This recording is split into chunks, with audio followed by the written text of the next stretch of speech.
창세기 29장 21절로 35절까지 말씀 같이 읽습니다. 시작. 야곱이 라반에게 이르되 내 기한이 찼으니 내 아내를 내게 주소서 내가 그에게 들어가겠나이다. 라반이 그곳 사람을 다 모아 잔치하고 저녁에 그의 딸 레아를 야곱에게로 데려가며 야곱이 그에게로 들어가니라. 라반이 또 그의 여종 실바를 그의 딸 레아에게 시녀로 주었더라. 야곱이 아침에 보니 레아가 라반에게 이르되 외삼촌이 어찌하여 내게 이같이 행하셨나이까? 내가 라헬을 위하여 외삼촌을 섬기지 아니하였나이까? 외삼촌이 나를 속이심은 어찌 됨이니까? 라반이 이르되 언니보다 아우를 먼저 주는 것은 우리 집안에서 하지 아니하는 바이라. 이를 위하여 7일을 채우라. 우리가 그도 내게 주리니 내가 또 나를 7년 동안 섬길지니라. 야곱이 그대로 하여 그 7일을 채우매 라반이 딸 라헬도 그에게 아내로 주고 라반이 또 그의 여종 빌하를 그의 딸 라헬에게 주어 시녀가 되게 하매 야곱이 또한 라헬에게로 들어갔고 그가 레아보다 라헬을 더 사랑하여 다시 7년 동안 라반을 섬겼더라. 여호와께서 레아가 사랑받지 못함을 보시고 그의 태를 여셨으나 라헬은 자녀가 없었더라. 레아가 임신하여 아들을 낳고 그 이름을 르우벤이라 하여 이르되 여호와께서 나의 괴로움을 돌보셨으니 이제는 내 남편이 나를 사랑하리로다 하였더라.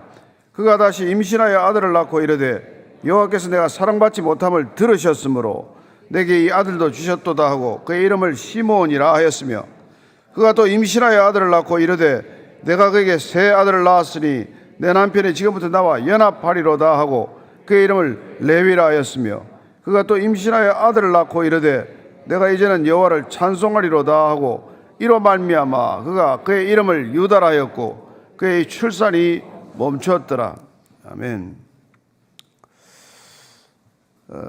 사랑하는 사람을 위해서 일하던 야곱은 7년을 수일처럼 여겼습니다. 얼마나 많이 기다렸겠습니까?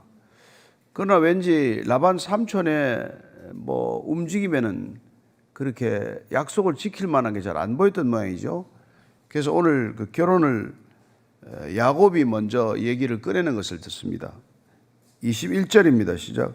야곱이 라반에게 이르되 내 기한이 찼으니 내 아내를 내게 주소서 내가 그에게 들어가겠나이다.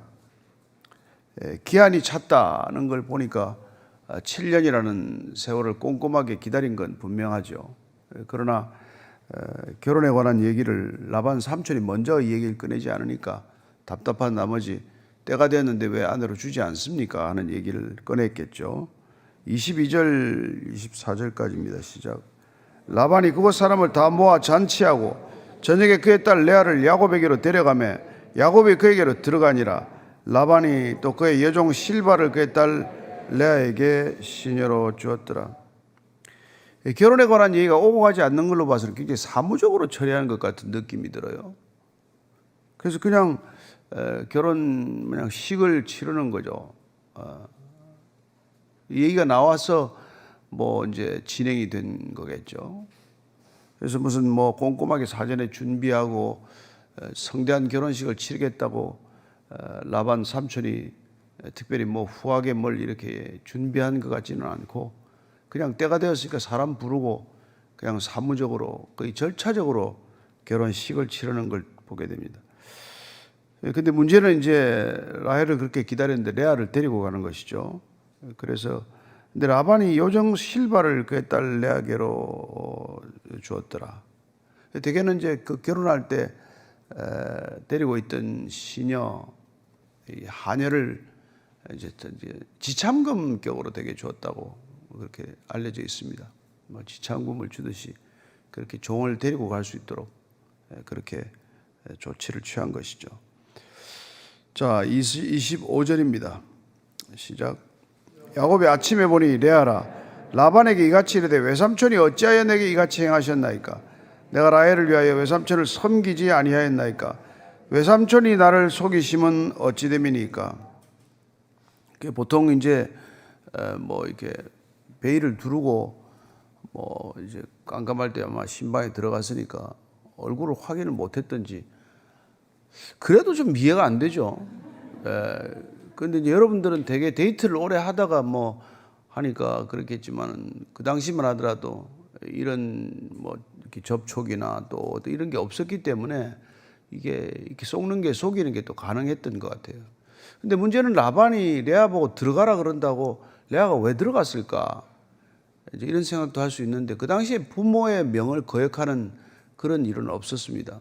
부모가 얘기하면은 뭐 그게 사지로 가라고 하더라도 가고, 우리가 사사기에서 보면 입다가 자기 딸을 제물로 드릴 때에도 딸이 슬퍼하는 시간을 갖고 그 아버지의 명령에 순종하듯이, 그 당시에 뭐 분위기로 보면은 내가 마음에 들건 들지 않건 들어가라고 그랬으면은 뭐 아버지의 명령을 따라 들어간 것이죠. 문제는 아침이 되었을 때 야곱이 받았을 충격입니다. 얼마나 놀랬겠어요. 보니까 그냥 이게 라헬이 아니고 레아였을 때 오는 뭐 이 분노가 느껴지는 그러니까 막 득달같이 삼촌한테 달려갔겠죠, 아침에. 그리고는 이렇게 말합니다. 외삼촌, 어찌하여 내게 이같이 행하셨습니까? 왜 이런 일을 하셨습니까? 왜 나를 속이셨습니까? 이런 거죠.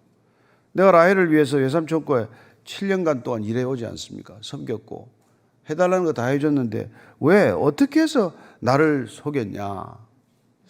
근데 이 질문이 이제 우리가 이제 뭐 잘 아시는 대로 오늘 본문의 키워드죠. 왜 나를 속이셨습니까? 왜 나를 속이셨습니까? 근데 왜 나를 속이셨습니까? 하는 질문은 사실은 형 에서가 아버지 이삭이 야곱과 리브가에게 물었던 질문이고, 또 그때 느꼈을 분노라는 것이죠. 여기 야곱이 적극적으로 장자권을 빼앗거나 아버지의 축복권을 빼앗기 위해서 앞장서지는 않았지만 어머니와 함께 그런 일을 저질렀을 때 아버지 이삭의 충격이나 그 큰아들 에서의 분노를 얼마나 느꼈겠냐는 것이죠. 하나님께서는 속이는 사람에게 속임을 당함으로 해서 보응한다. 이거는 인과응보적 생각이고, 속이는 사람을 속게 만들므로써 회복시켜 간다고 보는 게 신앙적 관점입니다. 네가 남을 그렇게 속였으니 너도 그렇게 당해봐라 하는 것은 우리가 세상적 인과응보적 생각이고, 하나님은 그렇게 뭐 나쁜 의도나 고약한 말로 이렇게 하는 게 아니라, 고약한 생각으로 그렇게 되갚는 것이 아니라, 우리가 속이는 사람의 이 속이는 버릇을 고치기 위해서는 속는 것을 경험하지 않고서는 안 고쳐진다는 것입니다. 그러니까 남한테 그런 고통을 안겨주고 본인이 그런 고통을 겪지 않으면 그 사람의 고통을 이해할 길이 없는 것이죠. 제가 그때 뭐 한때 뭐 워낙 건강 관리를 열심히 할 때가 있었어요. 오로지 술을 먹기 위해서, 술에 이기기 위해서 그냥 뭐 2시간씩 3시간씩 뛰고 말이죠. 저는 자기 건강 관리를 안 한 사람 이해를 못했어요. 뭐 지 건강 하나 주제에 못하는 주제에 뭐 남한테 뭘 저렇게 하나. 아니 특별히 목회자들이 자기 건강도 하나 돌보지 못하면서 누구를 먹기 위해서 기도한다고 그러나. 근데 제가 아파 보니까 그게 드디어 이해가 되더라고요. 그래서 여러분, 목회자들이 아픈 사람이 많습니다. 그게 뭐 달리 잘못돼서가 아니라 하나님께서 아픈 자의 마음을 알게 하시는 거고, 아픈 자를 위로케 하시는 그것도 하나님의 방법이에요. 그래서 여러분들이 고난이 많을 수밖에 없죠. 그리스도인의 길이라는 게 고난의 길이고, 예수님께서 그 엄청난 고난을 겪고 우리를 대속하셨다면, 그 생명의 빚진 자의 길을 따르겠다고 한다면 우리 또한 고난이 많을 수밖에 없다는 것을 이해하셔야 합니다. 그래서 뭐 헬무트 틸리케 같은 독일의 신학자들은 고난은 하나님의 사랑과 절대로 모순되지 않는다고 말합니다. 아니, 고난은 하나님의 사랑의 일부다, 섭리의 일부다라고 얘기하는 것이죠. 그 얘기를 우리는 깊이 새겨들어야 합니다. 왜 고난이 많냐? 왜 이해할 수 없는 고난이 내게 이렇게 주어지냐? 그 고난은 하나님께서 우리를 고치시는 방법이고, 우리가 삶의 폭을 넓히시는 방법이고, 심지어 우리를 회복하게 하는 하나님의 방법이라는 거예요. 아니, 어떻게 병을 들게 해서 회복을 시킵니까? 왜 이렇게 사기를 당하게 해서 회복을 시킵니까? 이게 무슨 방법입니까? 라고 우리는 절규할지 모르지만, 하나님께서는 우리를 진정으로 회복시키는 게 목적이기 때문에 그냥 뭐 계속 우리가 원하는 대로 우리를 끌고 가지는 않으신다는 거예요. 뭐 신앙의 첫 단추는 그렇게 안 하시죠. 처음에는 뭐 기도도 정말 하면은 모든 게 응답될 것 같고, 그렇게 뭐 기쁨이 충만하지만 그러나 때가 되면 그리스도의 형상으로 빚어가기 위해서 믿음의 사람으로 세워가기 위해서 우리가 전혀 기뻐할 수 없는 고난들을 허락하신다는 거예요. 그래서 야 네가 속에서 니도 당해봐야지가 아니고 그 속에서 우리가 괴로움을 끼친 사람의 그 고통을 우리가 느끼지 않으면 진정으로 우리가 그 사람을 연민하거나 용서하거나 화해하거나 받아들일 수 없기 때문에 그런 일들을 겪는 것이죠. 그래서 뭐 세상에서 뭐 대기만성 이런 얘기를 해요. 큰 그릇을 빚으려면 오랜 시간이 걸린다. 연단의 시간이죠. 뭐 자기를 하나 아름다운 자기를 하나 굽더라도 얼마나 많은 손길을 거치고 얼마나 많은 어려움을 거쳐서 하나의 작품이 형성됩니까? 우리가 뭐 조각가 얘기를 흔히 비유를 들지만 뭐 조각가 대리석을 그 깎을 때 돌 입장에서는 그게 뭐예요? 느닷없이 어디 뭐 산비탈에 잘 먹고 잘 살고 누워 있는데 그냥 끌려가 가지고 하루 종일 그냥 끌로 정으로 때리고 파고 깎고 돌 입장에서는 한번 생각해 보십시오. 그러나 그렇게 하지 않고서는 어떻게 그 조각가가 생각하는 작품 혹은 걸작품이 탄생할 수 있겠습니까? 그냥 뭐 하나님 입장에서 우리를 돌처럼 다루신다고 하면은 우리는 그게 뭐 하나도 이상할 게 없는 것이죠. 어쩌면 더 많은 시간, 더 많은 고통, 더 오랜 고난의 시간을 거쳐야 하나님의 성품으로 빚어질 수가 있겠죠. 왜 삼촌 나를 속입니까? 그렇게 질문하게 만든다는 거예요. 왜 나를 속이십니까? 무엇 때문입니까? 어떻게 7년간을 이렇게 허무하게 할 수가 있습니까? 자, 라반의 답변이에요. 26절, 27절입니다. 시작. 라반이 이르되 언니보다 아우를 먼저 주는 것은 우리 집안에서 하지 아니하는 바이라. 이를 위하여 7일을 채우라. 우리가 그 돈 내게 주리니 내가 또 나를 7년 동안 섬길지니라. 자, 그렇다면 먼저 이 얘기를 했어야죠. 라헬하고 결혼하겠다고 했을 때 우리는 레아가 먼저 결혼을 해야 된다든지, 그럼 결혼할 때까지 더 기다려라든지, 네가 레아하고 결혼하는데 뭔가 이 언지를 주었어야 되는데 아무 말도 없었는 것을 보아서는 계획적이고 의도적이고 굉장히 치밀하게 준비를 했다고 봐야죠. 어쩌면 7년 동안 뭐 레아를 결혼 보낼 수 있는 충분한 혼처가 나타나면 보내겠지만 안 되면 이놈이라도 붙들어야 되겠다는 생각이 벌써 라반은 머릿속에 계산이 다 끝나 있는 거고, 그래가지고 뭐 투덜거릴 게 분명한데 그러면 뭐 또 라헬을 줘서 한 7년간 또 더 부려 먹어야지. 야곱이 일을 못했으면 쫓겨났어요. 근데 문제는 붙들려 있는 게 일을 열심히 하고 죽도록 하기 때문에 그런 거예요. 우리가 우물가에서 봤지만은 양떼를 몰고 와서 낮잠이나 자고 뭐 농담이나 하고 시간 보내는 사람들을 야단칠 정도로 그렇게 얘기할 정도로 야곱이 부지런하게 일하는 성격이란 말이에요. 그 7년 동안 라헬을 위해서 정말 몸이 부서져라고 수일처럼 그렇게 열심히 일했기 때문에 라반으로서는 이제 더 놓을 수가 없는 거죠. 뭐 단순히 사위로서 못 놓는 게 아니라 이거 일꾼으로서도 놓치면 큰일 날 사람이 된 거예요. 그래서 이제 레아를 먼저 보내. 야, 레아, 우리는 딸을 먼저 둘째 딸을 먼저 주지 않는다. 아, 우리나라도 그랬어요. 뭐 얼마 전까지만 해도 자, 이게 뭐 순서대로 출가를 시켰지 앞서서 보내지 않았잖아요.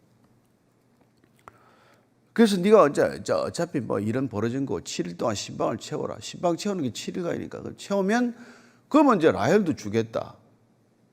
참 하여튼 이게 참 고단수죠. 그런데 이게 우리로서는 지금 이해가 안 되는 결혼 풍습 아닙니까? 어떻게 이종 사촌끼리 말이죠. 그것도 둘씩이나 말이야. 이렇게 보낼 수가 있어요. 근데 그만큼 야곱이 이렇게 라반한테 붙들린 거예요. 이게 이제 뭐 돈 안 주고 이렇게 부려먹는 게 이게 보통 일입니까? 14년 동안을 갖다가. 참. 하여튼 야곱은 그렇게 이제 고생이 뭐 계속됩니다. 28절부터 30절이에요. 시작. 야곱이 그대로 하여 그 7일을 채우매 라반이 딸 라헬도 그에게 아내로 주고 라반이 또 그의 여종 빌라를 그의 딸 라헬에게 주어 시녀가 되게 하며 야곱이 또한 라헬에게로 들어갔고 그가 레아보다 라헬을 더 사랑하여 다시 7년 동안 라반을 섬겼더라. 참 이거 별 마음에도 없는 결혼을 해가지고 7일 동안 신방 치르는 것도 아마 힘들었을 거예요. 그런데 라헬하고 지금 결혼하기 위해서 이 일을 지금 시간을 견디는 거예요. 모든 게 다. 그러니 레아가 이게 얼마나 별로 마음에 안 들겠어요.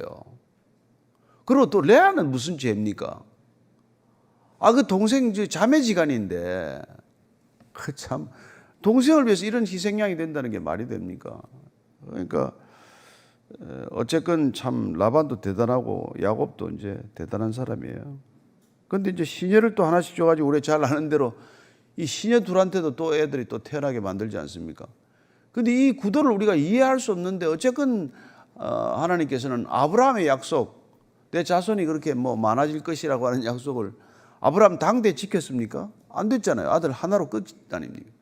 그럼 두 번째는 뭐 이삭 또 뭐 아들 둘로 끝나지 않았어요. 에서와 야곱도 끝나지 않았어요. 근데 야곱에 들어와서 지금 12아들이 되는 거고 그게 70명으로 불어나는 거고 그게 애굽 땅에 가서 200만이 되어야 그래야 이게 민족이 되고 그래야 가나안 땅에 들여보내고 이게 우리는 도저히 뭐 생각할래야 생각할 수 없는 하나님의 경륜이 하나님만이 이해하고 하나님만이 알고 계신 경륜을 우리가 어떻게 이해하겠어요?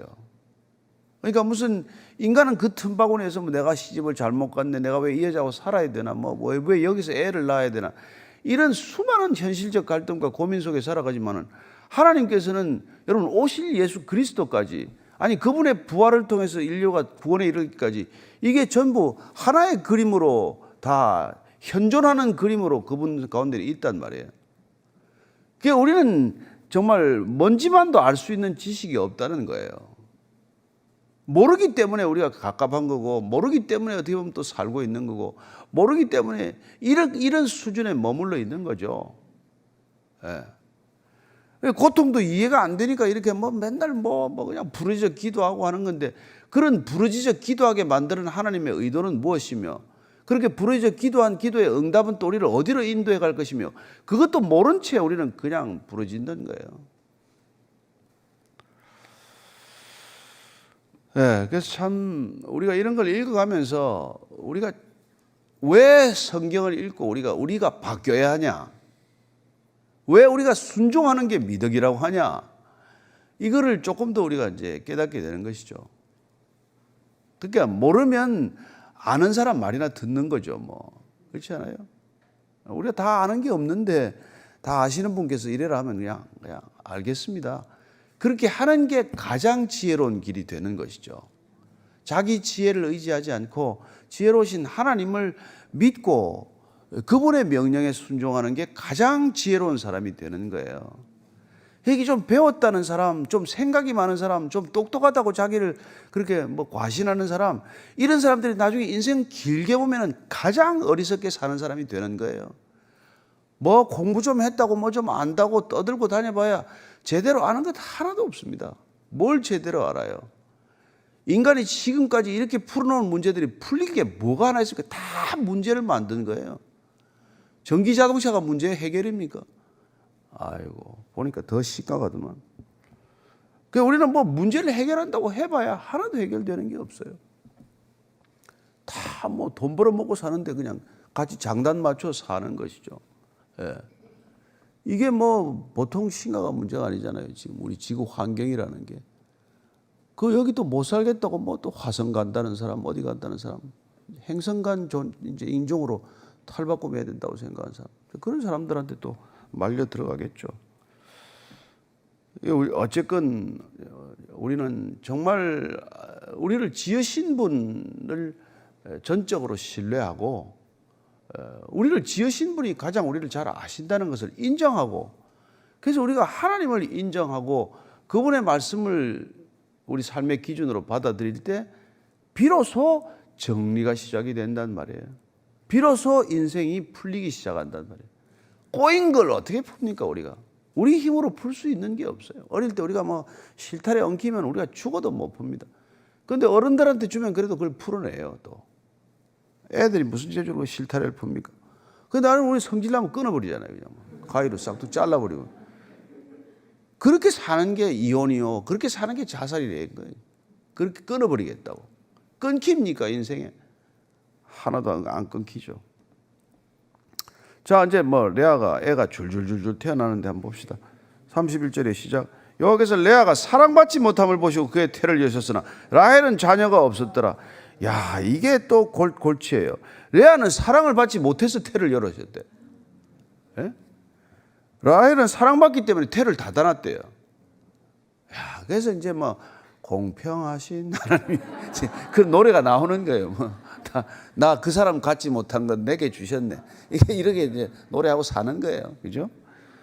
자, 32절입니다. 시작. 레아가 임신하여 아들을 낳고 그 이름을 르벤이라 하여 이르되 여호와께서 나의 괴로움을 돌보셨으니 이제는 내 남편이 나를 사랑하리로다 하였더라. 사랑하지 않는 남편하고 또 아들은 낳았어요. 근데 이름을 르벤 이렇게 아들이다 보라 이런 이름이에요. 보라 아들이다. 내가 아들을 낳았다. 그 이제는 좀 나를 좀 돌아보고 나를 좀 사랑해달라는 그런 거예요. 이름을 하나님이 지어주지도 않고 야곱이 짓지도 않고 아들 이름들을 다 또 이게 레아가 짓습니다. 슬픈 얘기예요. 그것도 자식 이름을 아버지가 지어야죠. 할아버지가 짓든지 이게 뭡니까? 별 관심이 없는 거예요. 뭐 애를 낳았나? 두 번째 낳습니다. 33절. 그 다시 임신하여 아들을 낳고 이르되 여호와께서 내가 사랑받지 못함을 들으셨으므로 내게 이 아들도 주셨도다. 그 이름을 시몬이라. 이 르벤은 이제 라 보다라는 뜻하고 벤 아들이 합쳐진 이름이고 시몬은 샤마라는 듣다라는 단어에서 나온 거예요. 그러니까 하나님이 날 좀 내 이 부르심을 좀 듣고 내 이 고통스러움을 좀 듣고 들어달라는 거예요. 들어달라는 거죠. 좀 제발 좀 내 말 좀 들어달라는 거예요. 그래서 시몬이라고 지었대요. 그가 또 임신하여 아들을 낳고 이르되 내가 그에게 새 아들을 낳았으니 내 남편이 지금부터 나와 연합하리로다 하고 이름을 레위라 해서 셋째 아들을 낳고는 이제는 셋씩이나 낳았으니까 남편하고 나하고는 이제 뗄래야 뗄 수 없는 관계예요. 그래서 매임, 묶임, 연합 이런 이름을 갖다 레위 연합이라고 지었다. 이제 이러면 남편하고 이제 꼭 붙어서 서로 사랑하고 안 떨어질래나? 그래도 뭐 또 잘 안 됐던 모양이에요. 또 35절 읽습니다. 시작. 그가 또 임신하여 아들을 낳고 이르되 내가 이제는 여호와를 찬송하리로다 하고 이로 말미암아 그가 그의 이름을 유다라 하였고 그의 출산이 멈추었더라. 유다라고 되어 있는데 이게 히브리식 발음은 예후다예요. 예후다인데 이게 이제 뭐 야다라고 하는 찬송하다, 기뻐하다 이제 이런 표현에서 나는데 이게 왜 그렇게 했어요? 왜 찬송이 터졌겠어요? 내식 낳아서 찬송하겠습니까? 이제는 남편을 바라보지 않겠다는 거예요. 나는 하나님을 찬송하겠다. 여러분 고난 끝에 하나님을 만난 거예요. 레아의 하나님이 되신 것입니다. 참 뭐 별로 사랑하지도 않으면서 애를 줄줄 낳는 것도 이해가 잘 안 되지만은 그땐 또 뭐 다 또 어떻게 보면 의무적으로 이 아내가 둘이면은 또 참 그 방에 들어가는 횟수까지 조절을 해서 가야 될 정도로 그 지방의 풍속이 다 엄격하니까 어쨌건 뭐 사랑하지 않지만 애는 줄줄 낳는데 그렇게 아들 하나 낳기를 원하는 라헬은 하나님께서 태를 닫으시고 레아는 위로하셔서 결국은 하나님을 바라보게 하셨다. 남편을 바라보지 않고 하나님을 바라보게 하시는 하나님. 그러니까 여러분 남편 사랑받고 하나님한테 사랑받지 못하는 게 낫습니까? 아니면 남편 사랑을 못 받더라도 하나님 사랑받는 게 낫습니까? 둘 다 받기지 원하겠죠. 그렇지만 우리는 먼저 하나님께 눈 떠야 합니다. 먼저 하나님의 사랑을 받아야 합니다. 그렇게 하나님의 사랑에 듬뿍 받으면 인간의 사랑에 목마르지 않기 때문에 인간이 그 사람을 사랑하는데 부담을 느끼지 않게 돼요. 인간은 다 부담이 싫은 겁니다. 책임지는 거 싫어요. 자기도 책임지기가 힘든데 누굴 책임집니까? 그래서 우리가 사람끼리 서로 사랑하는 관계가 되기 위해서는 사랑해달라고 요구하지 않아야 된단 말이에요. 저는 여러분들이 하나님을 사랑한다는 걸 굳게 믿으시고 어떤 인간한테도 사랑해달라고 목매달거나 구걸하지 않게 되길 바랍니다. 그러면은 신기하게도 사람들이 매력을 느끼고 다가오고 사랑하기 시작하는 거죠. 어쨌건 이 야곱에게는 야곱의 고난이 있고 레아에게는 레아의 고민이 있고 고통이 있고 라헬에게는 라헬의 고통이고 누구에게나 그런 고통이 있는 거예요. 그래서 그 고통은 생명의 일부요. 고통은 생명의 지극히 자연스러운 생명 현상이라는 것을 우리가 알아야 되는 것이고, 그 고통이 우리의 생명과 불가분의 생명 현상의 일부라고 하는 걸 우리가 안다면, 고난 또한 우리 신앙의 일부라고 하는 것을 우리가 당연히 받아들여야 하는 것이고, 고난의 깊이만큼 신앙의 깊이가 생길 것이고, 고난의 총량만큼 신앙도 커질 줄로 믿으시기 바랍니다. 여러분들 좋은 믿음 달라고 구하면 아마 더 큰 고난이 올 거예요. 각오하시고 기도하십시오. 기도합시다. 하나님 아버지, 왜 나를 속입니까? 왜 내게 이런 고통과 고난을 주십니까? 라고 묻기보다도 하나님, 어떻게 하면 이 고통과 고난을 이길 수 있을까요? 어떻게 하면 이 고통과 고난의 시간이 짧아질 수 있을까요? 하나님께서는 오늘 레아를 통해서 나를 찬송하라, 이 백성은 내가 나를 위하여 지었나니 나를 찬송하게 하려 하심이라고 말씀해 주셨듯, 우리가 먼저 하나님을 찬송하게 하시고, 먼저 하나님을 바라보게 하시고, 먼저 하나님을 전적으로 신뢰하고 전적으로 의지하게 하여 주옵소서. 사람 의지하다가 배신감, 실망감, 좌절감, 낙심감에 빠지지 않게 하시고, 오직 하나님 한 분 바라보았을 뿐인데 모든 것들로부터 풀려나는, 그리하여 하나님을 찬송하는 유다와 같은 그런 인생 되게 하여 주옵소서. 이제는 십자가에서 그 고통의 순간까지 하나님을 찬송하신 우리 구주 예수 그리스도의 은혜와 그리스도의 찬송이 입술이 될 때 우리를 맞아주시는 아버지의 사랑과, 날마다 끔찍한 고통이라고 할지라도, 헤어날 길 없는 고난같이 보일지라도 그 고난이 위장된 축복이라는 것을 믿고 감사하고 기뻐하며 오늘 하루 살기를 원하는 이전에 고개 숙인 모든 고난받는 믿음의 사람들 위해 지금부터 영원까지 함께 하시기를 간절히 축원하옵나이다. 아멘.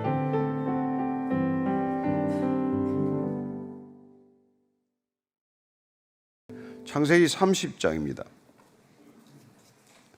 1절로 13절까지 말씀 같이 읽습니다. 시작. 라헬이 자기가 야곱에게서 아들을 낳지 못함을 보고 그의 언니를 시기하여 야곱에게 이르되 내게 자식을 낳게 하라. 그렇지 아니하면 내가 죽겠노라. 야곱이 라헬에게 성을 내어 이르되 그대를 임신하지 못하게 하시는 이는 하나님이시니 내가 하나님을 대신하겠느냐. 라헬이 이르되 내 여종 빌라에게로 들어가라. 그가 아들을 낳아 내 무릎에 두리니 그러면 나도 그로 말미암아 자식을 얻겠노라 하고, 그의 시녀 빌라를 남편에게 아내로 주매 야곱이 그에게로 들어갔더니 빌하가 임신하여 야곱에게 아들을 낳은지라.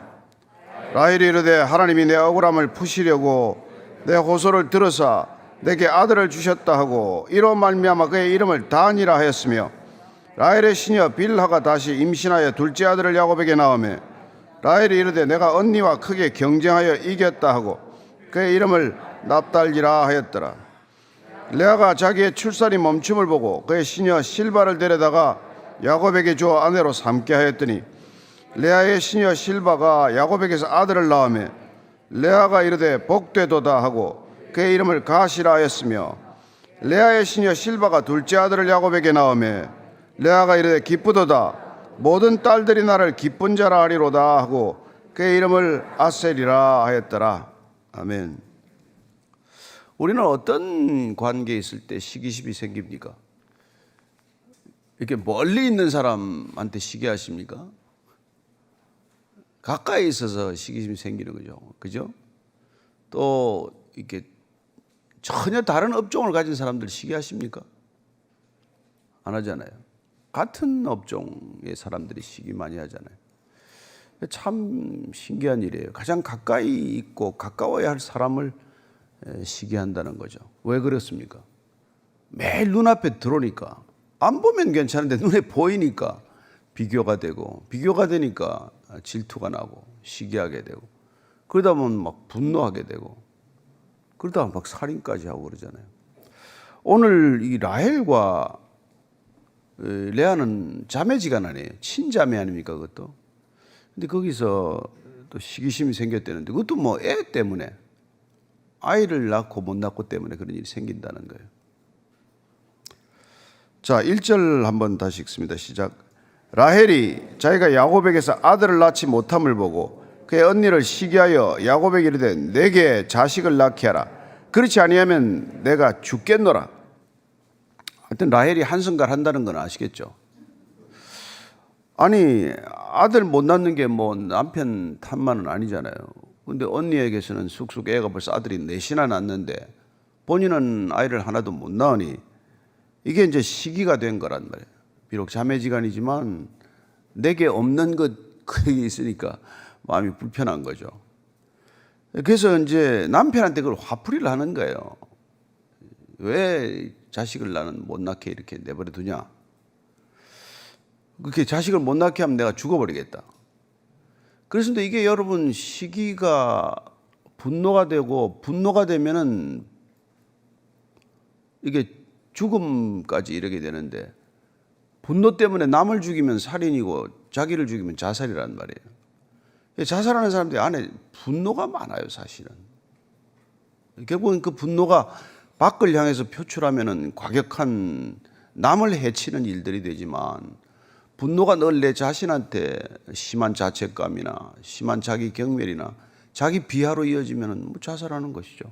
근데 어쨌건 죽음을 불러오는 일이란 말이죠. 근데 여러분 얼마나 이 비교가 이게 무섭습니까? 처음에는 그냥 단순 비교에서 시작하지만은 점점 그 비교가 복잡한 원인 분석으로 들어간단 말이에요. 내가 조금 못한 까닭은 이유가 있다. 불평등이다. 내가 원초적으로 내가 불이익을 타고났다. 이런 거로 간단 말이에요. 그래서 지금 이 라헬이 속이 이제 부글부글 한 해 두 해 끓은 게 아니잖아요. 애 넷 낳을 때까지 속이 끓었으니까 뭐 속이 나름대로 푹푹 썩을 대로 썩었겠죠.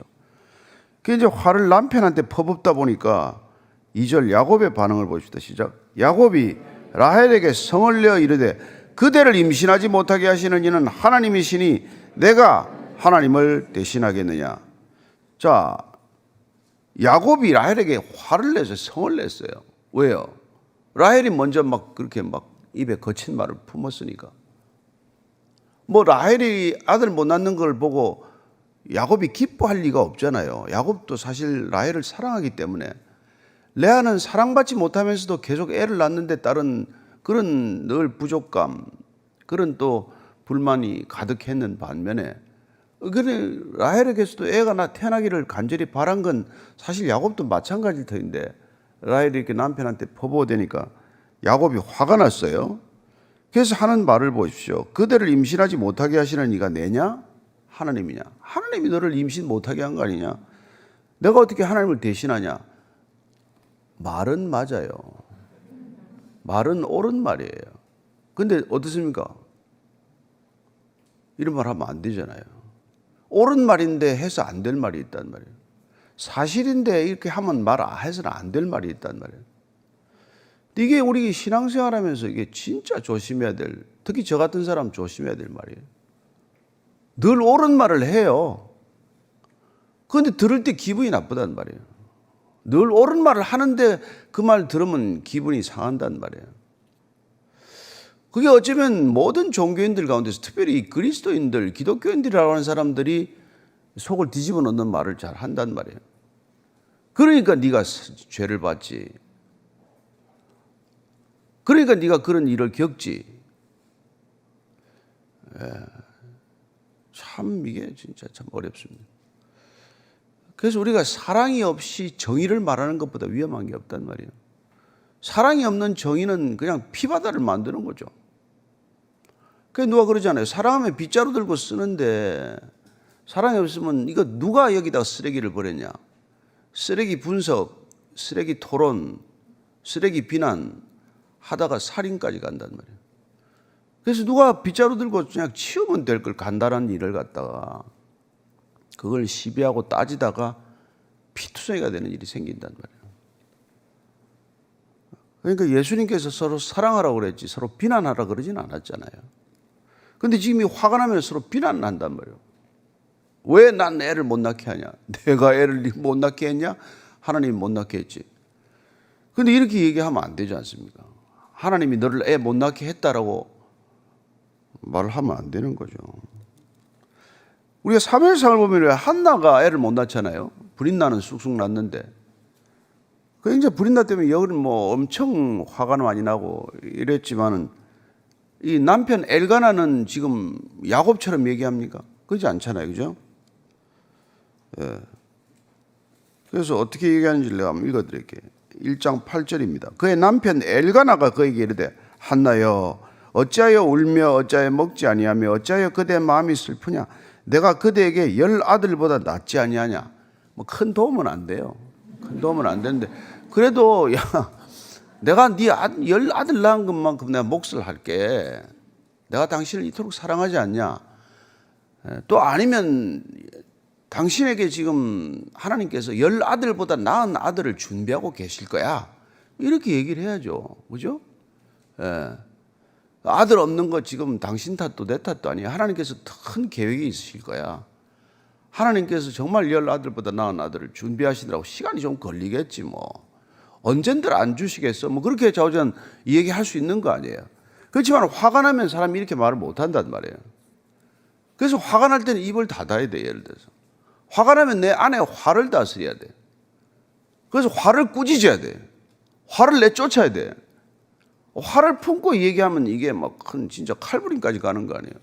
여러분 이 살인 사건 무슨 뭐 폭행 사건 보면요 전부 다 뭐 대부분 술 때문에 벌어난 일들이지만은 이 분노가 조절이 안 돼가지고 전부 분노 조절 장애자들 아니에요.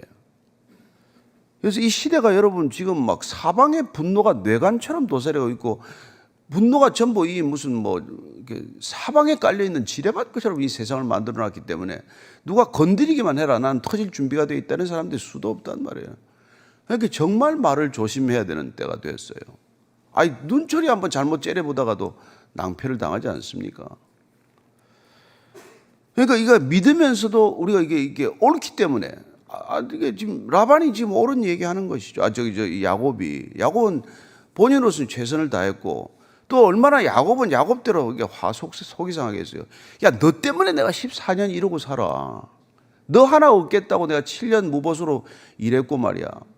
네 아버지한테 내가 속아가지고 또 내가 말이야 원치 않는 여자를 또 얻었고 그래도 너 얻겠다고 7년 내가 더 무보수를 했는데 야, 내 인생 14년이 너 때문에 날아갔는데 너 지금 그따구 소리를 할래? 아니 그러잖아요. 내가 뭐 야곱을 대변하겠다는 입장은 아닌데 정말 생각하면 야곱도 정말 화가 날 일이란 말이에요. 정말 억울하기 짝이 없죠. 돈 한 푼 못 받고 참 인생사가 그래요. 근데 뭐 때문에 야곱은 뭐 때문에 그래요? 지가 그렇게 속였으니까. 장자권 뺏기는 뭘 뺏어요? 쫓겨나기만 했지. 인생이 자기가 자기 힘으로 문제를 해결하다가 이렇게 인생이 얽힌단 말이에요. 자, 3, 4, 5절이에요. 시작. 라헬이 이르되 내 여종 빌라에게로 들어가라. 그가 아들을 낳아 내 무릎에 두리니 그러면 나도 그로 말미암아 자식을 얻겠노라고. 그의 시녀 빌라를 남편에게 아내로 주매 야곱이 그에게로 들어갔더니 빌라가 임신하여 야곱에게 아들을 낳은지라. 이거 뭐 아브라함이 사라하고 둘이 얘기하다가 뭐 사라가 이제 뭐 또 하가를 들여보낸 거나 마찬가지. 그 당시에는 종이 곧 재산이었어요. 그것도 종은 또 내 신체 일부나 마찬가지로 했기 때문에 수족처럼 부렸으니까 그냥 종을 들여보내서 내 소유의 사람이 가서 아들을 낳으면 그 아들도 내 소유라고 당연히 여기던 시대니까 이제 이런 발상이 나온 거죠. 그래서 빌하를 이제 하다 본인도 뭐 애쓸 만큼 애썼겠죠. 그러다 안 되니까 이제 빌하를 들여보냈는데 빌하가 아들을 낳았어요. 자, 그때 이제 빌하가 두 아들을 낳은 이 얘기입니다. 6절부터 8절까지예요. 시작. 라헬이 이르되 하나님이 내 억울함을 푸시려고 내 호소를 들으사 내게 아들을 주셨다 하고 이로 말미암아 그의 이름을 단이라 하였으며 이게 라헬이 지금 이 빌하를 통해서 애를 낳고 그 빌하가 낳은 아들을 보고도 억울함을 풀어주셨다 이렇게 얘기하는 거예요. 그러니까 라헬이 지금 얼마나 뒤틀린 생각을 하고 있는지를 알 수 있죠. 우선 언니가 애를 낳을 때마다 기뻐하고 뭐 언니 애나 내 애나 이렇게 생각하면 넘어갈 수 있는 일이지만 언니를 시기했더니 늘 마음이 불편했고 또 라헬은 라헬대로 애를 낳으면 애를 낳는 기쁨보다도 사랑받지 못하는 남편과의 사이에 태어난 아들 때문에 이름을 갖다가 뭐 보라 뭐 아들이다 그 다음에 뭐 하나님이 내가 이제 이 서러움을 들으셨다. 뭐 그 다음에 뭡니까 뭐 이제는 드디어 남편하고 연합하겠지. 그래서 레위라고 또 부르기도 하고 말이죠. 이렇게 여인으로서의 안타까운 마음을 그걸 아들 이름을 통해서 표현했는데 그런 이름을 들을 때마다 이게 어떻겠어요? 라헬 입장에서는. 근데 마지막으로 레아는 그 문제가 풀렸단 말이에요. 이제 내가 이제 이 남편 그만 쳐다보고 살자. 아들을 내식이나 주신 하나님을 찬양하지 뭐. 그래서 유다 찬양을 하게 됐단 말이에요. 그러니까 그 고난과 인고의 세월을 통해서 나름대로 하나님을 찬송하는 입술이 되었는데 이 뭐 라헬은 여전히 애 없는 거 이거 하나에 묶여가지고 한 번도 믿음이 진전이 없단 말이에요. 그러니까 복이 아니라 때로는 이게 참 우리에게는 큰 고난의 이게 씨앗이 되고 마는 것이죠. 그래서 그 아들 이름을 갖다가 내 호소를 들어주셨다. 억울함을 풀어주셨다. 나를 변호하셨다. 이런 뜻이에요. 단 변호함. 야, 하나님이 자기를 변호했대. 빌하 때 애 낳고 나서. 참 대단한 여자예요. 그게 두 번째 또 이제 하나 가지고 부족했던 모양이죠. 언니는 넷씩이나 있으니까. 그러니까 7절 8절이에요. 라헬의 시녀 빌라가 다시 임신하여 둘째 아들을 야곱에게 낳으며 라헬이 이르되 내가 언니와 크게 경쟁하여 이겼다 하고 그의 이름을 납달리라 했더라. 이 경쟁. 내가 경쟁해서 이겼대. 아직 4대인데 뭘 이겼어 이기기는. 그런데도 본인은 지금 그런 마음이란 말이에요. 납달리 같은 이름만 억울하게 얻은 거예요. 그거 뭐 자기 종을 시켜가지고. 그 진짜 난 야곱이 너무 안 된 거예요. 아니 뭐 14년간 고생하는 것도 안 된데 뭐 여기 들어가면 여기 들어가야 되고 저기 들어가면 저기 들어가야 되고 이거 뭐 애 낳는 기계도 아니고. 참. 근데 이거 보십시오. 이걸 경쟁했다. 자매가 둘이 시기했다. 그래서 집안이 콩가루였다. 그 집에서 태어난 아들들이 뭐가 되겠냐? 라고 보지 않고 성경은 이걸 어떻게 보냐? 이걸 보는 게 우리의 중요한 성경을 읽는 이유예요. 이게 대한 비유가 재미있는 비유가 있어요. 룻기 4장 11절인데요. 룻기 한번 찾아보세요. 룻기 4장 11절을 보면 이런 말씀이 있어요. 한번 찾으셨으면 같이 읽겠습니다. 룻기 4장 11절입니다. 시작. 성문에 있는 모든 백성과 장로들이 이르되 우리가 증인이 되나니 여호와께서 내 집에 들어가는 여인으로 이스라엘의 집을 세운 라헬과 레아 두 사람과 같게 하시고 내가 에브라스에서 유력하고 베들레헴에서 유명하게 하시기를 원하며. 이게 지금 말이죠. 보아스가 룻을 결혼할 때 축복하는 말인데 그 말에 등장하는 여인이 누굽니까? 라헬과 레아 두 사람이 싸워서 그 집안을 풍비박산으로 만들었다가 아니라 라헬과 레아 두 사람이 이스라엘의 집을 세웠다. 이렇게. 이게 우리가 성경적 역사관이고 성경적 구원사적 관점이란 말이에요. 우리는 그 집에 이게 카메라를 줌인해가지고 쭉 들어가면 뭐 고대 중건동 메소포타미아 뭐 이렇게 들어가다가 그러니까 이게 이제 뭐 라반의 집, 그 중에서도 특별히 뭐 이 야곱의 방에서도 뭐 레아의 이 침실 들어가 보면 그 시기하고 질투하는 한 여인, 이 여인에 집중을 하지만은 우리가 조금 더 줌 아웃하면은 이 일을 통해서 무슨 역사가 이루어지고 있단 말이에요. 인간은 싸우고 있을 뿐인데. 인간은 질투하고 서로 간에 그냥 그렇게 그냥 뭐 어쩔 줄을 몰라서 난리를 피우지만 하나님은 쭉 우리가 줌아웃해서 보기를 원한단 말이에요. 이 일을 통해서 하나님은 무슨 일을 하나? 이 여인들의 싸움을 통해서 하나님은 그냥 보고만 계신가? 이스라엘이 이루어지고 있단 말이에요. 이거 이스라엘 이 시기심이 없었으면 빌라를 들여놓습니까? 또 나중에 레아는 실바를 들여놓겠어요? 이 질투심 때문에. 그래서 나중에 12아들이 태어나야 되고 12지파가 생겨나야 되고 이게 역사란 말이에요. 그러니까 우리가 너무 역사를 비관적으로 볼 게 없다 이 말이죠. 우리가 늘 구원사적 관점에서 역사를 바라보게 되면 인간이 싸우는 것도 아이고 뭐 그냥 저래서 하나님은 또 다른 일을 하시나 보다. 그게 바나바와 바울이 싸운 사건 아니에요? 그것도 한번 읽어보고 갑시다, 우리가. 사도행전 15장이죠. 사도행전 15장.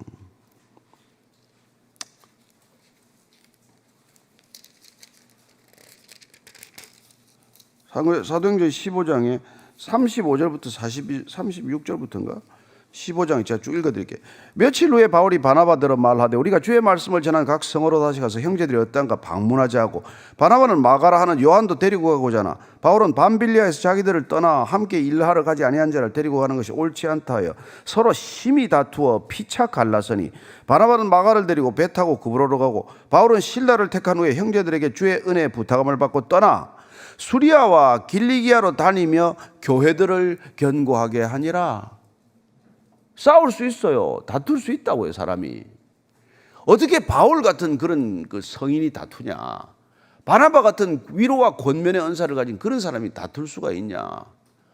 아니, 선교 여행 가가지고 왜 싸우냐? 선교 여행 앞두고. 그러나 거기에 끝이지 않는단 말이에요. 그렇게 싸우고 다투고 갈라졌더니 한 사람은 수리아와 길리기아로 다니면서 교회를 더욱더 든든하게 했다, 이 말이에요. 물론 뭐 싸운 게 정당하다, 싸우는 게 뭐 그야말로 늘 싸워야 된다, 이런 얘기를 하는 게 아닙니다. 인간은 그런 실수와 결함에도 불구하고 하나님은 인간의 그 실수, 결함, 약점, 허물, 말할 수 없는 그 연약함에도 불구하고 하나님께서는 하나님의 일을 변함없이 하고 계신다. 그분이 하나님이시다. 그래서 우리가 하나님을 신뢰해도 좋다. 이렇게 싸우는 사람 쳐다보고 뭐 우리가 너무 그렇게 슬퍼할 것도 아니란 말이에요. 여러분 뭐 애들 시집 장가 보내면 얼마나 티격태격합니까? 그러나 그러면서 뭐 또 애도 낳고 그러면서 어른이 되어가는 거 아니에요? 공동체란 뭡니까? 교회라는 게 뭐예요? 교회는 전부 다 이게 여러분 뭐 응급실이나 병원이나 마찬가지예요. 별로 건강한 사람 없습니다. 다 병든 사람들이에요. 터져가지고 피가 철철 흐르는 사람들이라는 말이에요. 그래 여기 와서 싸매고 서로 싸매주고 뭐 이러다가 사람들이 점점 나아가고 회복되어 가는 거란 말이에요. 이 지상의 교회가 어떤 교회가 완벽한 교회가 있습니까? 교회처럼 시끄러운 데가 어디 있어요? 그러나 교회가 시끄러운 거기에만 우리가 주목을 할 일이 아니고, 또 싸우다가 헤어지고 갈라진 그 사실에만 우리가 분노할 일이 아니라, 하나님은 그 일들을 통해서도 마치 바나바와 바울을 따로 세워서 두 군데 개척이 되는 거 아니에요? 마찬가지로 그렇게 하는 거예요. 그러니까 안 싸우고 헤어져서 개척하면 좋죠.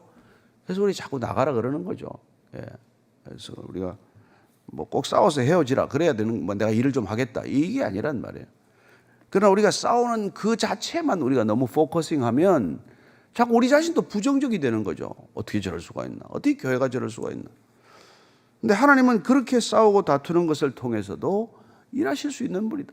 아니, 십자가를 통해서도 구원하실 수 있는 분이다.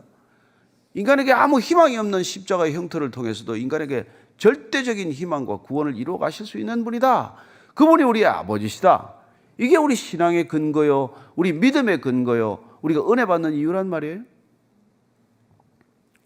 자, 9절 이하를 읽습니다. 시작. 레아가 자기의 출산이 멈춤을 보고 그의 시녀 실바를 데려다가 야곱에게 줘 아내로 삼게 하였더니, 레아의 시녀 실바가 야곱에게서 아들을 낳으며 레아가 이르되 복되도다 하고 그 이름을 가시라 했으며, 레아의 시녀 실바가 둘째 아들을 야곱에게 낳으며 레아가 이르되 기쁘도다, 모든 딸들이 나를 기쁜 자라 하리로다 하고 그의 이름을 아셀이라 하였더라.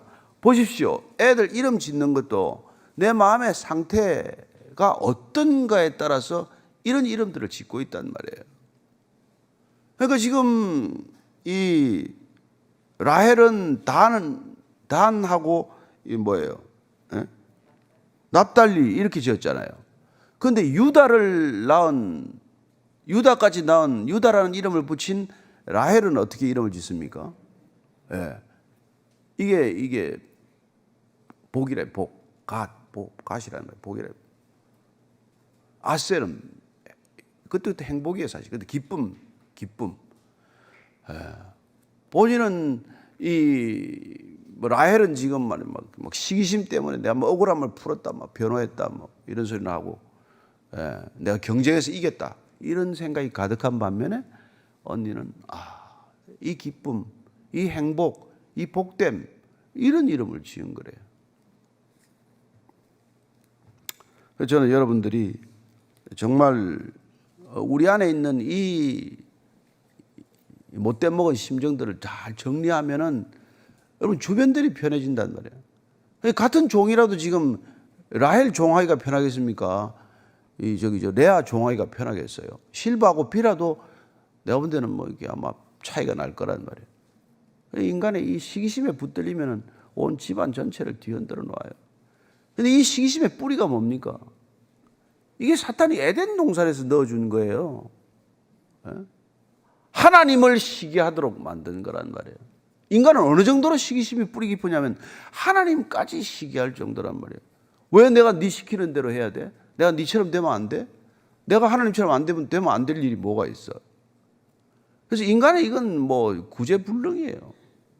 그래서 고쳐지지 않습니다. 여러분이 아무리 거룩해져도 시기심의 뿌리는 빠지지 않아요. 죽어야 돼. 죽어야 끝나요. 그게 구원이에요. 그래서 구원받았다는 것은 여러분 내가 죽고 내 안에 그리스도가 살면 그러면 시기, 질투, 분노, 비난, 비판 뭐 이런 것들로부터 자유해지는 걸 경험한단 말이에요. 그럼 우리가 사물을 있는 그대로 보게 돼요. 사물을 있는 그대로. 안 되면 안 된 대로, 뭐 되면 되는 대로. 너무 속을 끓이고 살지 않아요. 여러분. 그래서 더욱 게을릅니까? 그래서 우리는 바른 방향으로 부지런한 사람이 되는 거예요.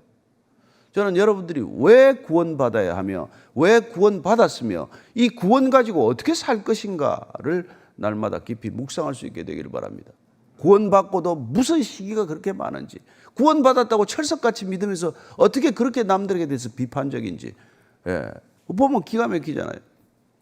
이게 인간의 시기심은 여러분 끝 모릅니다. 그리고 이 시기심 때문에 분노는 점점 더 분노 지수가 높아지고 있어요. 우리 온 사회가. 경제학 법칙 가운데 한계, 효용, 체감의 법칙이 있죠. 제가 분노에는 따로 반대로 붙였어요. 한계, 분노, 체증의 법칙이에요. 화가 나면 더 나요. 한번 때리기 시작해보세요. 더 때립니다. 그래서 절대로 맞고 때리고 이렇게 살면 안 되는 거예요. 분노는 점점 수위가 높아진다니까.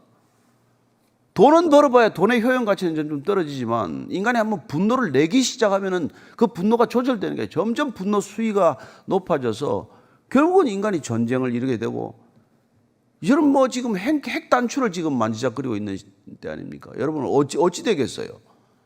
지금 3차 대전을 다 염려하고 있는 이 마당 아니에요, 지금. 저 병합을 해놓고 지금 저렇게 해놓고 국민투표 해놓고 자기 영토로 병합을 하면 이제 우크라이나가 영토를 탈환하겠다고 하면 자국 침략으로 할 거고, 그 저 핵무기를 국진으로 전술핵이라도 쓰겠다고 지금 명분을 쌓고 있는 거 아니에요? 그 지금 이걸 어떤 시대를 살고 있는지를 우리가 안다면 여러분 가진 거 지금 가지고 조물락거리면서 살 때가 아니에요. 정말 우리가 모든 인간의 우리 소유를 풀어서라도 단 한 사람이라도 더 구원에 이르게 하는 것 말고는 신경 쓸 겨를이 없는 그런 상황으로 내몰리고 있는 거란 말이에요. 그런데 뭐 저 사람은 월급이 얼마고 저 사람은 저희가 얼마고 저기는 성도가 몇 명이고 저기는 헌금이 얼마고, 그거 무슨 생각할 겨를이 있어요. 조사를 해봤더니 월급 많이 줘야 소용없대. 불러가지고 네가 저 사람보다 조금 많이 받는다, 이렇게 알려주면 된대요. 많이 줘봐야 한 사람도 기뻐하지 않는데, 다 같이 많이 받으면. 근데 다 같이 적게 주고 불러가지고 너 조금 더 받는다 이러면 기분이 좋아가지고 야, 지 앞에 가지고 와이프한테 야, 내가 저놈보다 많이 받는데, 이러고 사는 게 인간이란 말이에요. 얼마나 참 애 같습니까? 애 같습니까? 저는 여러분들이 바른 신앙으로 어른스러워지게 되기를 바랍니다. 신앙 이외에 인간이 인간 되는 길이 없고 바른 신앙 이외에 어른스러워지는 게 없어요.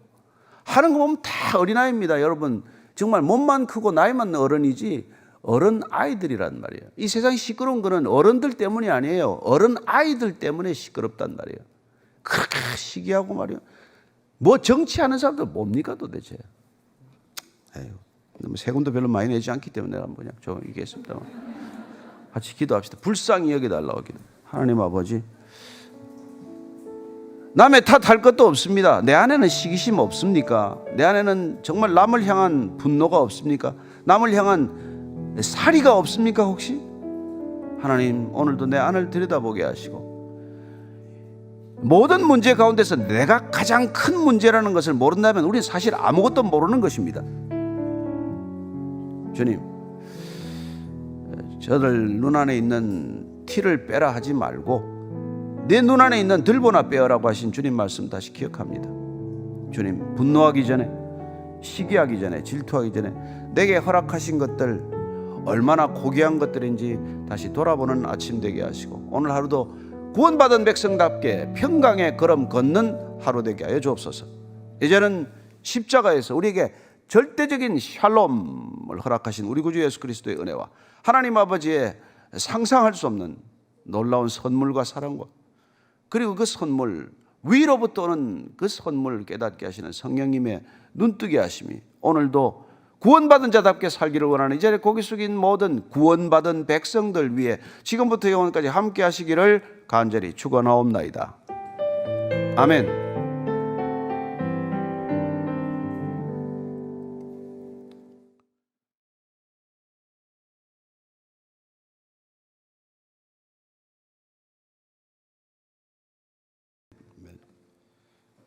오늘 창세기 30장 14절로 24절까지 말씀 한 목소리로 같이 읽겠습니다. 시작. 밀 거둘 때 르우벤이 나가서 들에서 합 한 채를 얻어 그의 어머니 레아에게 드렸더니 라헬이 레아에게 이르되 언니의 아들의 합 한 채를 청구하노라. 레아가 그에게 이르되 내가 내 남편을 빼앗은 것이 작은 일이냐? 그런데 내가 내 아들의 합 한 채도 빼앗고자 하느냐? 라헬이 이르되 그러면 언니의 아들의 합 한 채 대신에 오늘 밤에 내 남편이 언니와 동침하리라 하니라. 저물 때 야곱이 들에서 돌아오매 레아가 나와서 그를 영접하며 이르되 내게로 들어오라. 내가 내 아들의 합 한 채로 당신을 샀노라. 그 밤에 야곱이 그와 동침하였더라. 하나님이 레아의 소원을 들으셨으므로 그가 임신하여 5째 아들을 야곱에게 낳은지라. 레아가 이르되 내가 내 시녀를 내 남편에게 주었으므로 하나님이 내게 그 값을 주셨다 하고 그의 이름을 이삭아리라 하였으며, 레아가 다시 임신하여 6째 아들을 야곱에게 낳은지라.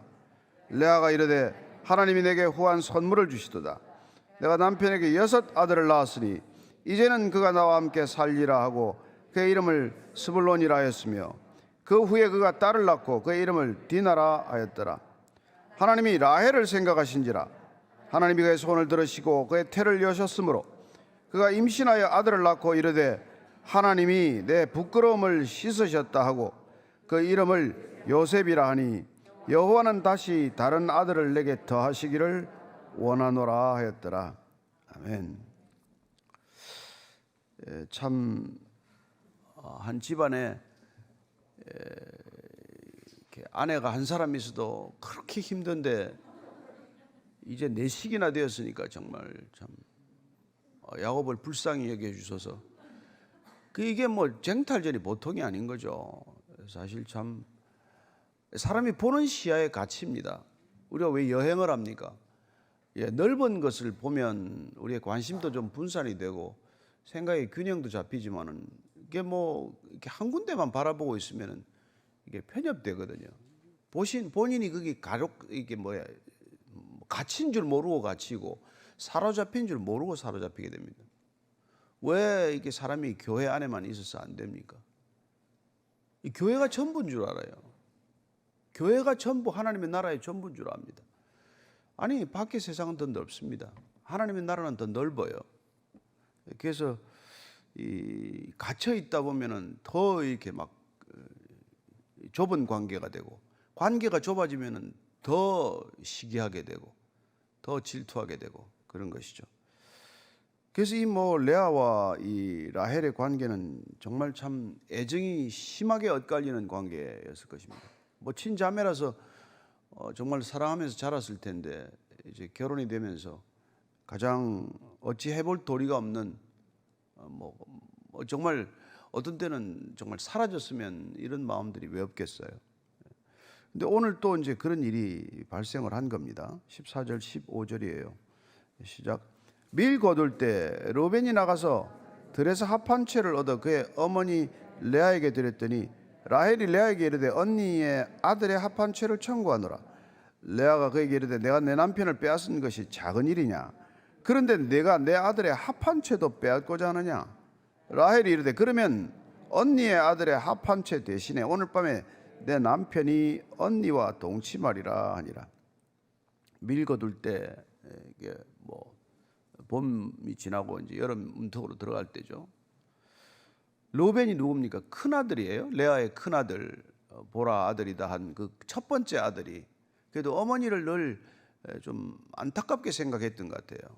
그래서 어머니가 어떻게 하면 아버지로부터 좀 더 사랑받고 좀 더 정말 결혼의 그 깊은 맛을 좀 봤으면 좋을 텐데, 이제 본인도 결혼할 나이가 되고 하니까 그런 게 눈에 들어오지 않겠어요? 그래서 들에 나가서 이제 뭐 그 당시에 속설에 따르면 합한채가 뭐 어디 좋다더라 하는 그런 얘기를 들은 거죠. 그래서 그 합한채를 구해가지고 온 거예요. 어머니 레아에게 드렸습니다. 이 합한채를 찾아오면은 영어로는 메이 애플 또 맨드레이크 이렇게 되어 있는데, 이게 그 당시 이 지중해 연안에 나는 단연초 풀인데 이게 좀 향이 강하고 약간 좀 뭐 이렇게 정력에 좋다는 속설이 있어요. 그래서 이제 이걸 쓴 거죠. 그리고 또 임신의 뭐 촉진제 이런 이제 당시의 속설 때문에 아들이 그걸 그 당시에 그때 뭐 흔한 풀은 아니었다고 해요. 그렇게 이제 귀한 걸 얻었대는데, 생긴 게 우리 보면 그림을 찾아보면 약간 인삼 비슷하게 이렇게 생겨 있어요. 뭐 인삼하고는 물론 다르지만. 그래서 사람의 이제 다리처럼 이렇게 생긴 그런 풀인데 그걸 이제 구해왔어요. 그래서 이제 레아에게 드렸더니 라헬이 또 이게 뭐 눈이 빨라가지고 저놈이 뭘 갖다 제 지어미들이나 보았더니 그거란 말이에요. 그래서 그건 날 달라 때를 쓴 거예요. 그랬더니 레아가 너는 내 남편 뺏어간 거로도 부족하냐? 그래서 이것도 내 아들이 준 것마저 빼앗아가려고 하냐? 이 말의 지금 표현을 보면은 다 빼앗아가는 걸로 지금 피해의식에 젖어 있단 말이에요. 너는 남편도 빼앗아가고, 사실 첫 번째 남편 빼앗긴 거는 뭐 라헬도 할 말이 있잖아요. 나하고 첫 번째 결혼하기로 했는데 네가 아버지가 들어가라 그래도 안 들어갔어야지. 그런 생각을 늘 가지고 있었을 거란 말이에요. 그러니까 사람이 뺏고 빼앗기는 것도 본인이 보기에 따라서는 전혀 상반된 개념이라고 하는 것입니다. 그래서 이제 근데 어쨌건 이 빼앗아 간다라는 인상을 줄 만큼 라헬은 강하다는 점에서 보면 야곱하고 둘이 부부가 성격이 비슷한 스타일이에요. 그래서 이게 야곱이라는 이름 자체가 움켜쥐다 빼앗는다는 뜻이지만은 사실은 라헬도 빼앗는 스타일이 있으니까 이게 지금 다 문제가 된 거란 말이에요. 그래서 뭐 언니가 동생을 쭉 볼 때 넌 자꾸 뺏어가냐 내 거를. 형제지간에 그런 형제들 있지 않습니까? 늘 뭐 한쪽이 자꾸 이렇게 가져가고 뭐 이렇게 숨겨놓으면 또 몰래 가져가 버리고, 또 한 사람은 계속 쌓는 사람이 있는가 하면 한 사람은 계속 또 그걸 또 이렇게 가져가는 사람이 있단 말이에요. 그래서 언니가 이제 이걸 또 달라고 그러니까 뭐 내주긴 내줘요. 그 대신 왜 내가 빼앗고 그냥 가져가지 않는다. 내가 오늘 내 남편을 언니한테 들여보낼게. 이 뭐 어떤 집인지 난 이게 도대체 참 이해하기 어려운데, 이게 잠자리 주도권을 지금 라헬이 쥐고 있는 모양이에요. 순번제로 남편 오늘 이 방 빌라 실방에도 이거 뭐 이상한 가정이 되는데, 어쨌거나 그러니까 내가 합한 채는 내가 그렇게 뺏고 내가 가질 테니까 그럼 남편은 오늘 당신이 좀 써라 뭐 그런 건지 이렇게 된 거예요. 16절입니다. 시작. 저물 때 야곱이 들에서 돌아오매 레아가 나와서 그를 영접하여 이르되 내게로 들어오라. 내가 내 아들의 합한치로 당신을 샀노라. 그 밤에 야곱이 그와 동침하였노라. 야곱이 저물 때 들어왔다는 거 보니까 늘 이 시간대 퇴근하는 모양이에요. 양떼를 늘 돌보고 게으르지 않게 열심히, 그래도 삼촌 일을 열심히 하다가 들어오매 레아가 나와서 영접했다고 되어 있죠. 보면은 통상적으로 라헬이 영접을 기다렸고 라헬을 반겼고 라헬에게 이제 들어가는 게 마치 이제 그 뭐 1호 부인이라 그럴까요? 그런 역할을 감당하고 그렇게 또 야곱이 인정을 해줬는데, 오늘따라 이게 레아가 그를 영접했다는 거예요. 왜냐하면 이미 이제 자매간에 얘기가 됐으니까. 그러니까 이제 이 자매간에 사랑하는 방식도 그렇고 이 남편을 대하는 태도도 그러고 인간의 사랑이란 언제나 이런 한계, 이런 약점을 지니고 있다는 것이죠. 그러니까 정말 순수한 사랑이라는 게 부부지간도 쉽지 않단 말이에요. 우리는 뭐 죽고 못 사는 관계라고 하지만은 부부 관계도 결국은 가보면은 어떤 필요에 의해서 서로 간에 어떤 그런 뭐 거래라고까지 하면 정말 모욕적인 언어지만 그런 것들이 다 작용을 하고 있다는 걸 알 수 있습니다. 그래서 어쨌건 뭐 내가 합한 채로 당신을 샀다.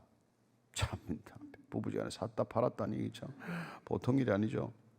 그래서 이제 동침을 하게 됐는데 레아가 그동안에 사실은 이게 이제 뭐 이게 애가 이제 더 이상 안 생기는 줄 알았는데 아니 이게 또 애가 생긴 거예요.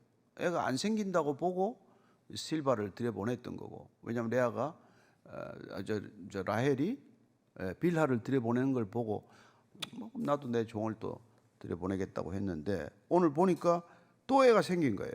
17절 18절입니다. 시작.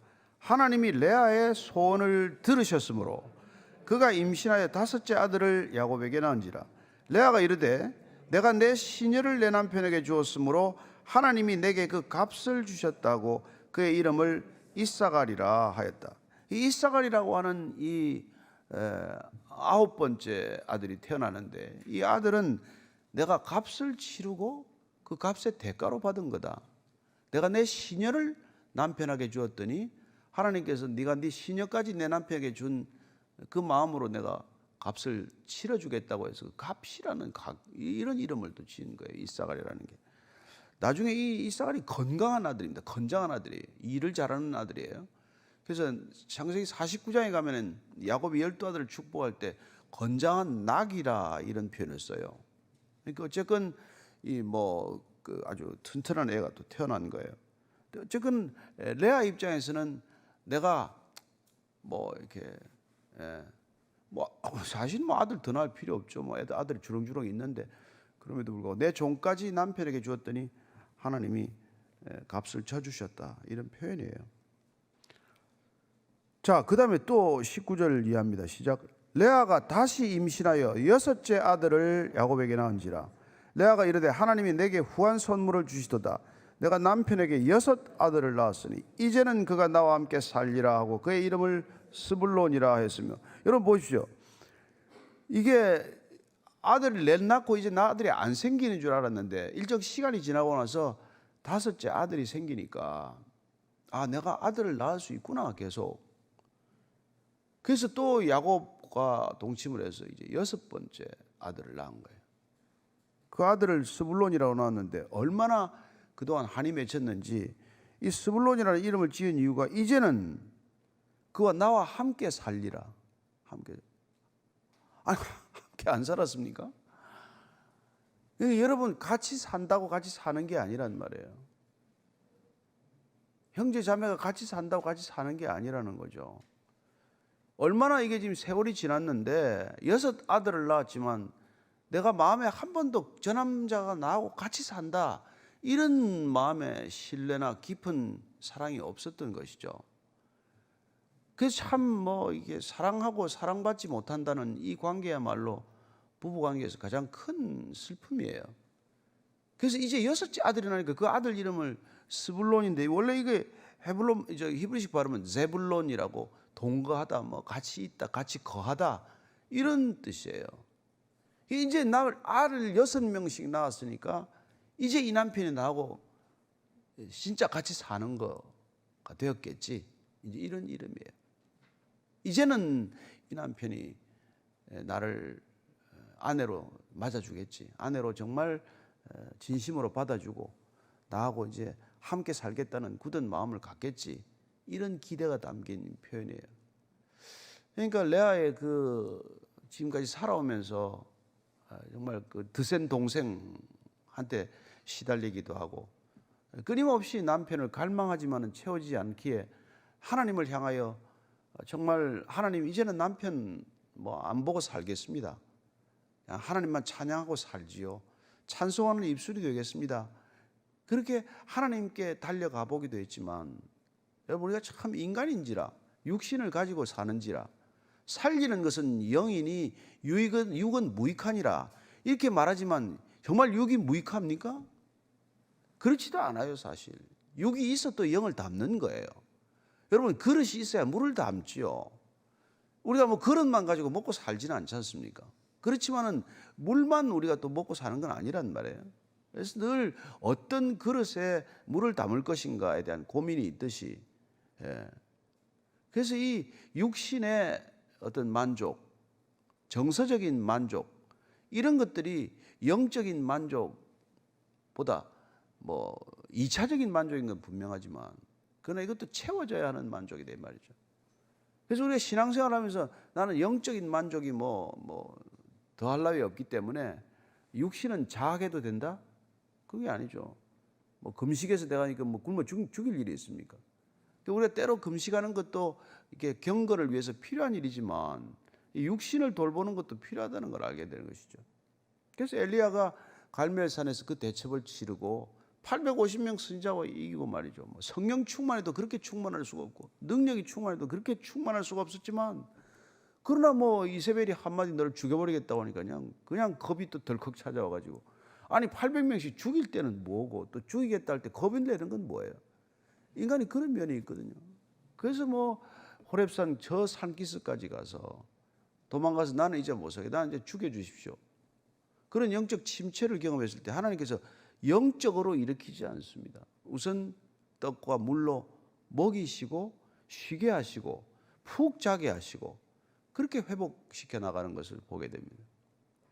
그래서 우리가 참 이렇게 신앙생활하면서 영적으로 고양해지고 말이죠.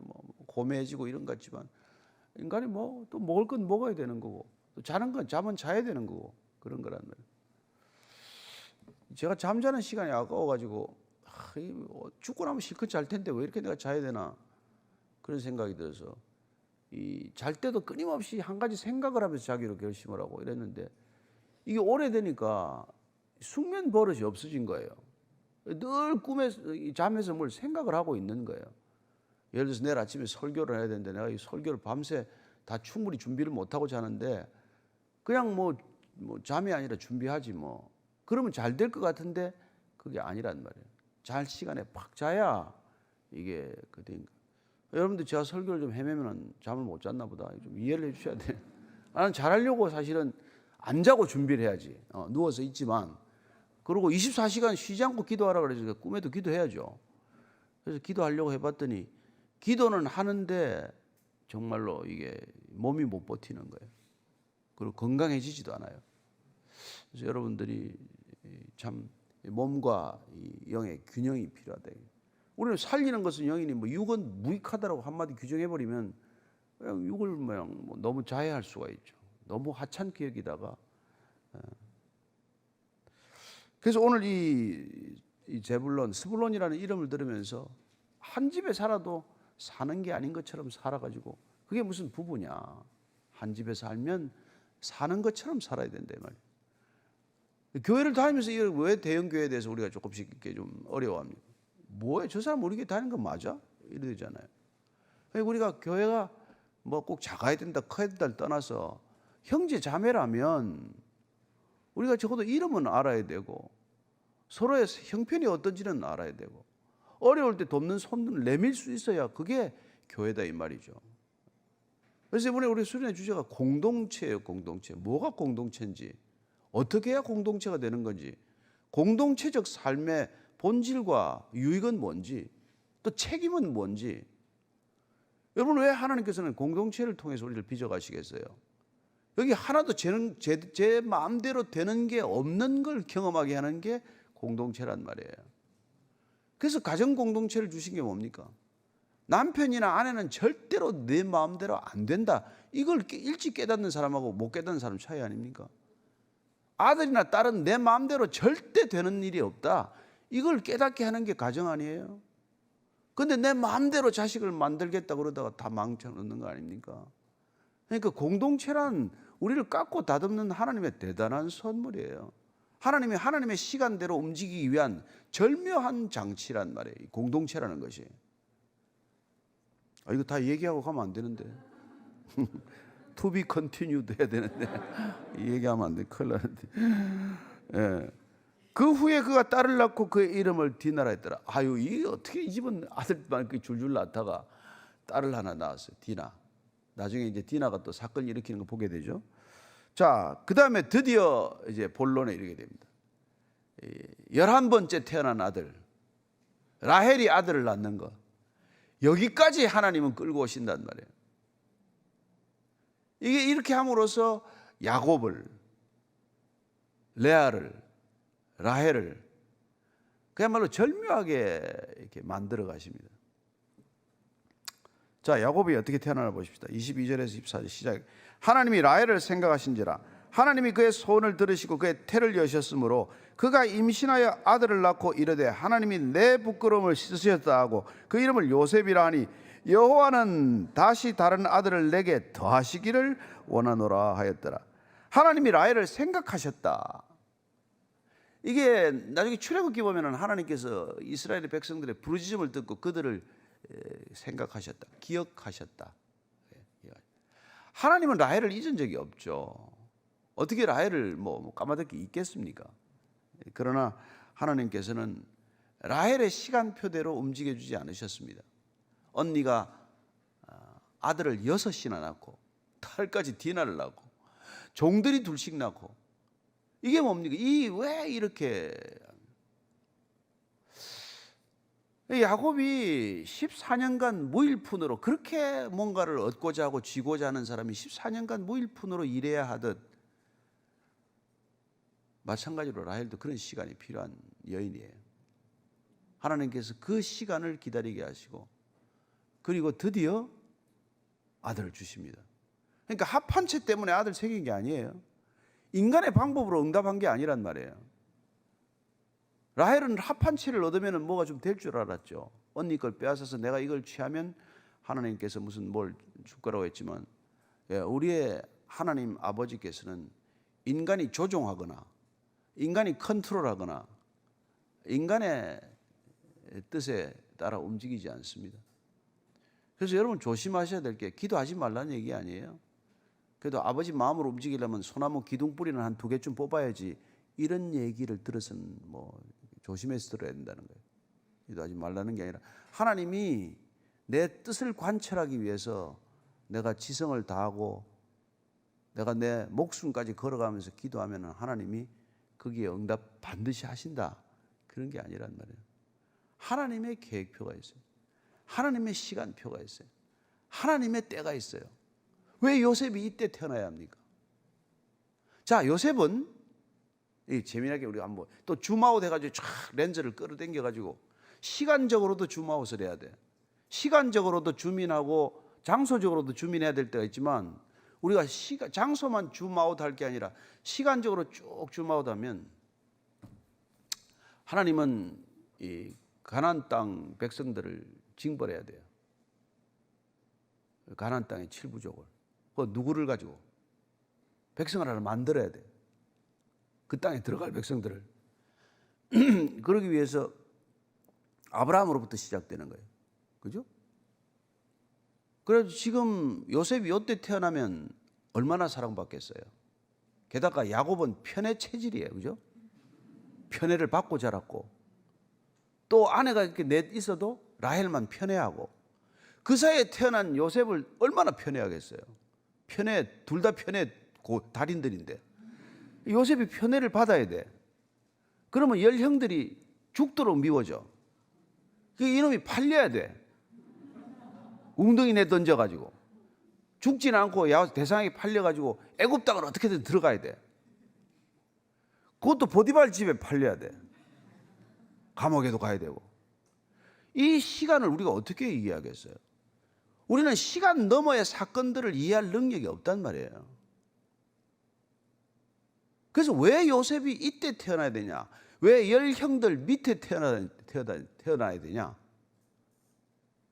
이게 다 팔려가서 거기서 감옥에 있다가 때가 이름에 7년 흉년 7년 풍년을 앞두고 감옥에서 나와가지고 총리가 되고, 그리고 70명 가족을 애굽으로 불러들이고, 또 바로가 요셉을 모르는 바로 밑에서 400년간 노예 생활을 하고, 그 노예로서 강인한 체질이 빚어지고, 여러분 노예 생활하면 여러분 웬만한 병도 앓을 겨를도 없어요. 그 200만을 만들어서 광야에서 40년간 훈련시키고 그렇게 가나안 땅으로 들여보낸단 말이에요. 이 민족이 왜 5천 년간 이렇게 시달려 왔어요? 지금 한국 민족 K 컨텐츠가 왜 이렇게 난립니까? 죽을 만큼 고생한 백성들이에요. 그래서 우리가 이 샤만적이 아니면 살기가 어려운 나라예요. 그리고 샤만의 주특기가 노래와 춤이에요. 우리는 그냥 신바람만 나면 춤을 덩실덩실 추고, 노래 못하는 사람이 없어요. 한국 사람들. 나 같은 사람이 조금 못하지. 정말 이 백성들이. 그 지금 이게 뭐 더 깊은 이해가 있지만 줄이고, 저와 여러분들이 이 시대에 한국 땅에 왜 태어나서 왜 기독교인이 되었나, 이거 깊이 생각해야 됩니다. 우리는 이 5,000년 역사를 다 관통할 그런 지적인 백그라운드는 약하지만, 그러나 왜 한국인가? 왜 이 시대에 지금 한국 K 칼처니 무슨 K 팝이니 뭐 K 푸드니 무슨 K 심지어 메디칼이니 왜 이런 얘기가 나오나? 이런 것들을 우리가 한번 깊이 생각할 필요가 있다는 것이죠. 왜 요셉인가? 왜 요셉은 이때 이렇게 태어나야 하나? 이 갈등 구조 속에서 태어나야 하느냐? 이걸 우리가 다 이해할 수 없기 때문에 우리는 성경적 관점을 가져야 하고 구원사적 맥락에서 역사를 들여다봐야 되고, 그리고 우리 생애 전체를 거기에 우리가 두어야 한단 말이에요. 우리 관점을 너무 좁게 갖지 말고 이것만 보고, 요 눈앞에 이것만 보고 이렇게 살지 말고 전체를 쭉 보면은 이게, 그래서 우리가 계시록까지 읽어야 이게 풀린단 말이에요. 어떻게 될 건지, 이 역사가 어떻게 전개될 건지. 여러분들이 그 점에서 불안해하지 않기를 바랍니다. 그 점에서 너무 갈등하지 않게 되기를 바랍니다. 너무 힘들게 사지 마세요. 지나가면 별거 아닙니다. 터널은 다 끝이 있습니다. 여러분, 조금 더 심하게 말하면 조금 있으면 치매와 사람 이름도 몰라요. 그 이름도 모를 사람 미워하지 마십시오. 미워하다가 치매가 잘 걸리고, 치매 걸리면 미워하던 사람 이름도 모르게 돼요. 저는 여러분들이 하나님을 사랑하게 되길 바랍니다. 사랑하고 또 사랑하고 또 사랑하면 하나님 앞에 어느 날 서 있을 거예요.